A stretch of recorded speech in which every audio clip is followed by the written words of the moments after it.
Hi, and welcome to 5 Questions with Kristoffer Diaz. My name is Danielle Hartunian, and I am Associate Director of Alumni Relations at the Gallatin School of Individualized Study here at NYU.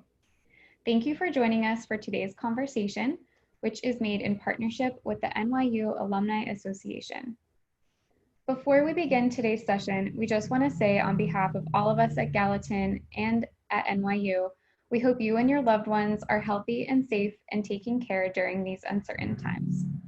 We're thankful that you're here today, tuning in from wherever you are, whenever this video finds you, and we hope you stay connected with Gallatin and the collective NYU community. With that, I'm thrilled to introduce you to our featured speaker today, Kristoffer Diaz, Clinical Associate Professor at Gallatin. Professor Diaz is a new dramatist's resident, playwright, and educator, and an alum of Gallatin. His teaching interests include dramatic writing and contemporary U.S. theater with a special focus on new American plays. His play, The Elaborate Entrance of Chad Dady, was a finalist for the Pulitzer Prize in Drama and has gone on to more than 25 productions nationwide. He holds a BA from Gallatin, as I mentioned, an MFA from NYU's Department of Dramatic Writing, and an MFA from Brooklyn College's Performing Arts Management program. He teaches in both Gallatin and the Department of Dramatic Writing at Tisch and has been the artist in residence for Gallatin's Summer Theater Lab since 2012. Chris, welcome. I'm turning on my computer. Getting technology on our side. We're getting it to work. I'm just waiting for my camera to come, but I'm here. Hi, thank you. Start video. Here we go. Hi. Hi. Thanks for joining us. Pleasure to be here. So we're just going to jump right into our first question. There's 5 total. And just to start us off, tell us a little bit about yourself and your work as a playwright and educator. Well, you covered most of it. You know, I come out of Gallatin. I did my undergraduate at Gallatin. I came to NYU thinking I was going to be an actor, and fell out of that very quickly once I saw sort of what goes into the job of being an actor, and I wasn't cut out for that. Stumbled into writing. My professor, one of the professors who guided me to become a writer was Michael Dinwiddie, who's still a current Gallatin faculty member, and really stumbled into it in one of his classes, and then started taking it more seriously. Came back to the Department of Dramatic Writing over in Tisch, and been doing that, you know, for the last 20 years or so. Primarily started out writing plays, but was able to, I guess, take the success in writing plays into some other areas. So I got the opportunity to write for some television shows, including the show Glow, that was on Netflix for a little while. Got to help out on that. Got to help bring the musical Rent to live television last year, and have moved now increasingly into writing musicals, including I did the show Hercules, an adaptation of the Disney film, for the Public Theater's Public Works program last summer, where we put 200 people on stage, some of them professional actors, some of them just folks from various community organizations throughout New York City. I write plays, I write musicals, I write all that stuff, and then I teach all of that, mostly at Gallatin, sometimes at Tisch, and then sort of wherever else will have me. Awesome. So I also thank you for sharing all of that. I also want to start with the obvious, just because it's the elephant in the room for all of us, and it's, as much as I don't want to talk about the pandemic, it is such a big part of our lives right now. So I wonder, how has the current global pandemic intersected with your work? We know the virus has impacted the theater world immensely and deeply, a scope which we're still trying to reconcile at the moment. Regional theaters are being closed, and Broadway just announced it's being closed through the summer. So what have been the greatest challenges during this time? And likewise, have there been any unexpected opportunities?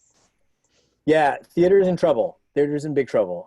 It's probably the biggest, darkest time that I've seen in my lifetime. And I was just getting started in the field really at September 11th. I was in graduate school. My second day of my second year of graduate school at Tisch was 9/11. And the months after that were remarkably difficult. Theaters were closing down. Funding was not existent for the arts. For the nonprofit arts, audiences were slow to come back. And it took a very long time to get to a sense of normal after that. And this takes those concerns and magnifies them. I mean, theater is an art form that exists and is predicated on the idea of a bunch of people being in the same room together and sharing the same air, sharing, we say that sort of euphemistically in the theater, but it's very true. You go to see a show, you go to see Hamilton, and you are in the exact same place as the performers who are doing it. They're there in the room with you. That's what is the real benefit, I think, one of the real great things about the live arts. And it's the thing that's going to make us the last ones to open back up again. So nobody knows what the theater is going to look like. People are talking about social distancing within the theater, and if we have people sitting every other row, but that fundamentally changes what the art form is. So it's a very, very difficult, very, very scary time on that level, let alone all the questions that come from these theaters being closed. Most theaters have been closed for almost 3 months now. Theaters are likely to be closed for a year or so, 6 months to a year. In some cases, Broadway, we're talking about the fall at the earliest, but I think that that's probably still relatively unrealistic. So I think people forget when we talk about the arts that it's not a hobby for folks. It's people's livelihoods, and not just actors, not just writers like myself or directors, but the craftspeople, the stagehands, the people who build the sets, who design the costumes, who run electricity for the buildings. We're all in big trouble right now. So it's a scary time on that regard. Theater won't look the same when it does open up, and I think we'll probably be the last ones to open up, period. So that's not good. The good thing, I think, I don't know, opportunity and possibility. Some of this I think may go into some other questions that you're going to ask later on, but I think the opportunity anytime that society is struggling, cities are struggling, there's a bit of freedom from the way things were done originally. And I think a lot at this time about the early days of the Chicago storefront theater scene, or the early days of New York's experimental theater downtown in Soho, or what happened in Minneapolis, or what happened in regional theaters across the country. Anytime that property values go down, people are out of work, it seems like there's a rush to create new kinds of art. So I think opportunity-wise, there is going to be some things wonderful and radical and experimental and new and life-changing that come out of all of this. I don't know what that's going to look like. I don't know who's going to do it. But opportunity-wise, I think that's ahead. It's going to take a while to get there, but I think it's definitely ahead. So this, as you kind of predicted, might be related to the same question, but I wanted to specifically hone in on the role of collaboration in theater, kind of in the way that you described on the stage end of it, with managers, technicians, costume designers. What does collaboration look like now for all of these artists, and how is it taking shape in the age of COVID-19? What do you hope that artists and creators can take away from this opportunity and the freedom that you just talked about? Yeah, just like education, we're gifted with this bizarre thing of the online set of tools that we can use to keep making work. The fact that this pandemic has happened at a time when we're able to hop on Zoom and able to text each other and shoot. Musicians, composers can send us, a book writer like me, the musical files that they've been working on, and we can work together over, a variety of a suite of tools that we didn't have before. So everybody jumped into action in the theater immediately. And, that's taken a bunch of different forms. There's a lot of Zoom calls. Everybody's spending time on Zoom. People are rehearsing on Zoom. People are doing plays on Zoom.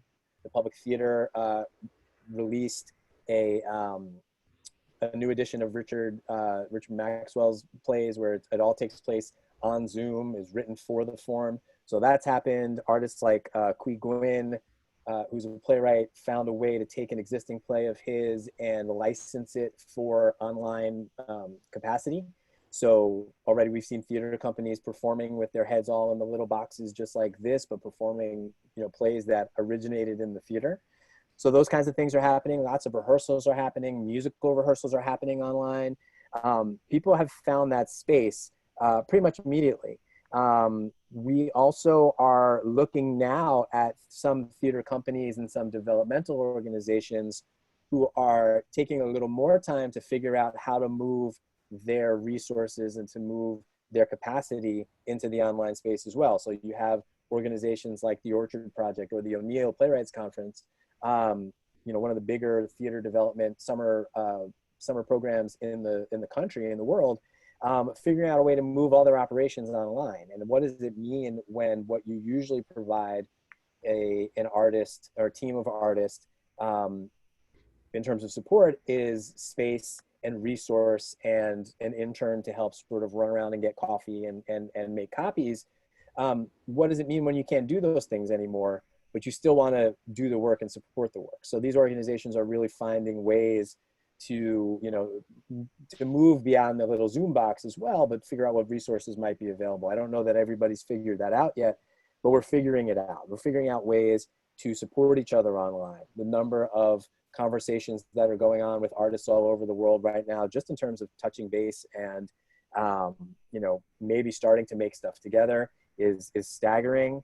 I'm part of an organization called the Trickle Up NYC, which is not in some of the links that I've gotten out to people, gotten out to you to share with the world. But the Trickle Up was started by Taylor Mack and a few other downtown New York City theater artists who wanted to find a way to raise money for other downtown New York City theater artists, which is a pool of folks who usually don't make a ton of money, usually don't have health insurance, and are really stuck by all these closings. And not just the closings in theater, but closings in the restaurants and bars and other places that where they work their day jobs. So we started an organization called the Trickle Up NYC. It's online. It's a subscription service where you subscribe. I think it's $10 a month. Artists provide all kinds of work. You have me reading stuff from my plays. You have some other artists creating new visual work, whatever that might be. We put it up, and it's a Netflix for downtown New York City performance. The exciting thing about that is we take that money at the end of every month or so, and we give $10,000 to another downtown New York City theater artist who particularly needs it. So people are rallying and finding different ways to make work. One other thing, the good thing is that we're all here, we're all ready. We can work from a distance. I can work with my collaborators in Minneapolis, in Austin, in London, wherever they might be. The actors are here, the actors are hungry and they're focused and they're available. And, a lot of times we wouldn't get actors we love because they were in a musical or they were shooting a television show, but they're available now. So we get to work together and do some great stuff. And we're finding ways to bring things to the table. The thing that we don't know is how to, and this is a dirty word for the arts, but we don't know how to monetize things. So there's not a lot of financial security coming out of all of this, but it is getting us back to the basics. And it's just getting us back to how do we make stuff? How do we get together? How do we make stuff? One other thing in that regard that I've been doing is I've been working with one of my favorite companies, the 24-Hour Plays, to do something called the Viral Monologue series, where they pair us up with an actor. I write something for them overnight. The actor works on it all day the next day, and then we put it up on Instagram Live the next night. And it's free for everybody, and it just sort of, brings art into people's homes at this time. So artists rallied, artists are continuing to rally, artists always, no matter what happens, will find a way to make art. So that part of it is thrilling, and, we'll see where it all goes from here. I love that. That's so great to hear that all of that's happening, I think, in every industry, but I think especially, like you said, with art, it's so special and so different to have that revival coming out in a really tough moment like this is, in spite of all the disappointment, I believe there's space for that. There's also so much innovation happening, and that's really great. Yeah, I hope so. All that stuff on the slides at the end. I actually have a question regarding kind of related to what you just explained, but the audience side of it. So if all of this stuff is happening in the digital realm, what would you say, like what are the takeaways for an audience member to be experiencing, like going back to what you said about that shared air? So what's the translation of that online? It is tough, and I don't think we've landed on that yet. You know, I'm a member of the Dramatists Guild Council, and we've started a committee called the New Media Committee. Dramatists Guild is basically the equivalent of a union for playwrights and book writers and opera librettists. We won't go too deep into that, but we're having these big conversations about what happens when folks start bringing in their dramatic content online. I mean, we already do that. We watch film and television, lots of online digital content. Um, and it's great that we're able to continue to connect with audiences this way. But what we don't have are those, we don't have the communion, we don't have the ritual, we don't have the space, the shared space that is essential to what we do. So we're trying to figure that out. I mean, you could even see when we're talking on Zoom, or, you know, I've been teaching on Zoom, you can't have the back and forth. You can, I mean, it's weird to go behind a peek behind the curtain right now. Like, while I'm answering questions, I can't even see Danielle's face, which is weird. It's an unusual, unnatural kind of thing. So we're missing that. We're missing that as an art form. I think we're missing that as a people, and we're hoping as an art form, as people who are creating this, to figure out ways to change that. You know, one of the possibilities is how do we get into open spaces where, you know, an audience maybe is on their lawns across the street, and we get, you know, an actor doing a one-person show outside, or, you know, how do we get to a space where somehow the liveness of theater is celebrated again? Because I can guarantee it's been 3 months, or almost 3 months, however long it's been. I lose track of time.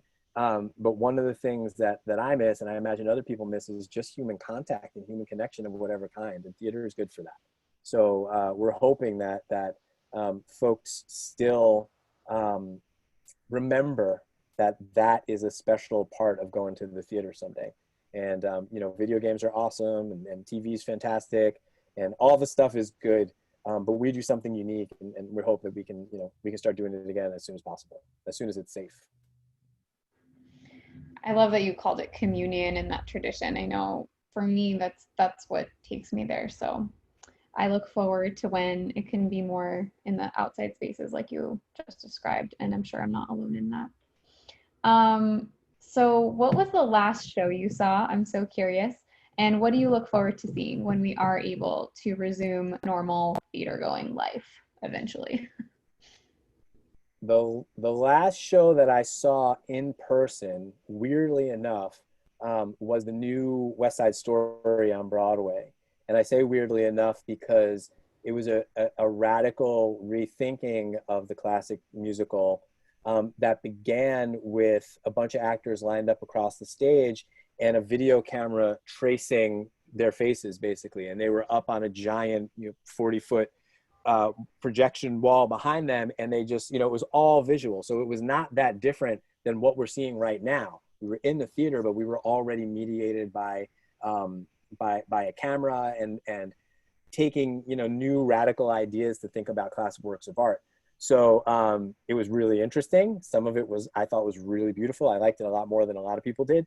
Some of it I did not like. But it's fun to have that as sort of the last memory of theater. My last memory of sort of live event was a one that was, you know, 40 to 50% digital as well. But there was also there was an incredible moment in it that I'm struck by where I forget what song was being sung. I want to say it was Maria. Let's say it was Maria. And a video camera was moving through the streets, I think, of Brooklyn, and it turned this corner. It was moving very slowly, and then it came up. It was nighttime, and it turned a corner, and we just discovered these dancers dancing by themselves in the street, and they were socially distanced, and it was wonderful, and it was lovely, and moving, and all of the things. And I think another example of the possibilities of art that are out there at this time. Technology can do some wonderful things. So that was the last thing that I saw. The thing that I was really, there's a million things I really wanted to see, but one that I think about the most is there's a production of How I Learned to Drive by Paula Vogel, which I think is one of the best, you know, American plays, one of the best plays ever written. And it was starring, oh my God, I'm going to totally blank on her name. She's like the greatest actor in the world. Not Sarah Jessica Parker, Mary Louise Parker. Oh my God. embarrassing. Mary Louise Parker, who I got to see on Broadway earlier this season in a show called The Sound Inside, which is one of my favorite performances that I've seen. And I decided that she was, you know, maybe the most exciting dramatic actor working on stage today. And she was doing the play that made her sort of famous on stage. And I had tickets to it, I think, the week after everything shut down. So I think it's being remounted. I think they're moving it, not canceling it. So hopefully I'll still get a chance to check that one out. But I think about that a lot. It's a performance I really want to see. Thanks for sharing. So we are nearing the end here. I do have one final parting question to close out our conversation today. As we've established over and over again, our current circumstances are undeniably unideal. In spite of that, how do you stay balanced and what do you find comfort in? Are there any social media accounts that you recommend we check out, websites, podcasts, you name it? Yes, I made a list. I made a list of a bunch of stuff, and I'm going to share them in a second. But the online stuff, I mean, I think the most important thing that's keeping me balanced and sane is the offline stuff right now. You know, I have 2 kids, spend a lot of time with my kids. I'm spending a lot of time with my kids, and they are keeping me sane, keeping me more sane than they're making me insane. Just the opportunity that we're getting to spend out time and do things together has been really wonderful. Time with my wife. You know, the 4 of us are together 24 hours a day, which is, you know, maybe on some level sounds scary, but I think it's working out pretty well so far. So that's a good thing. So I think that's an important thing, getting outside, doing all the things that are, you know, that are earthly and real and tangible are helping a lot. But online stuff has been really helpful too. As I mentioned, the 24-hour plays, pretty much every single week we're doing new stuff. Sometimes we're doing musicals, sometimes we're doing plays. We just did a piece I wasn't involved in, but a piece with incarcerated populations right now. Did that last week. It's really fantastic, and I'm thrilled that work is continuing to go on. I don't have a specific thing from this organization, but I think it's important to mention New Dramatists. I'm on the board of New Dramatists, so I'm biased, but I think New Dramatists is the single most important organization for playwrights in the country and maybe in the world, continuing to do lots of work and continuing to amplify the work that their playwrights are doing nationwide and internationally. So being able to check out what they're doing keeps me happy and keeps me sane. The Dramatist Guild, as I mentioned, similarly hosting a show every Thursday night called the Dramatist Live, which is a lot of fun to check out, but also just the important work that we're doing as part of the Dramatist Guild to figure out what the future of the art form is and what the future of digital media within our art form is thrilling. I think you can find them on Instagram and Twitter and all of the places. And then stuff that I'm not involved in, but stuff that's just been really exciting. I have a dear friend who's a DJ. His name is Shammy D.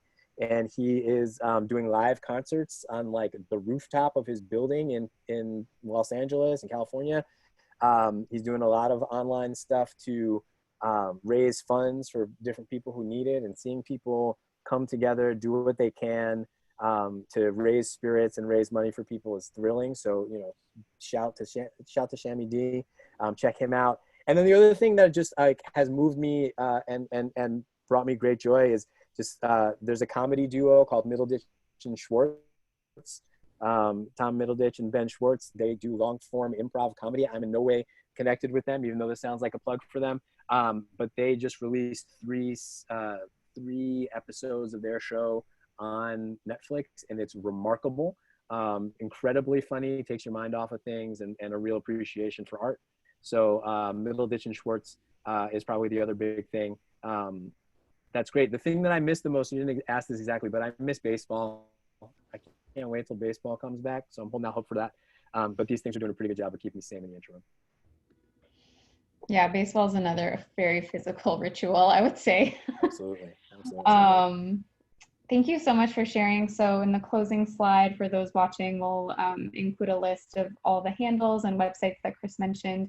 Chris, thank you so much.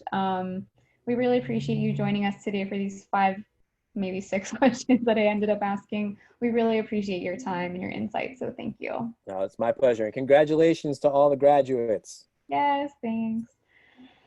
Speaking of rituals. All right, and thank you to all of you alums who are tuning in from home. We hope you learned something from this conversation today, and we look forward to connecting with you again at another 5 Questions With. If you have any questions or want to get in touch with Gallatin Alumni Relations, you can email us at gallatin.alumni@nyu.edu. Take care.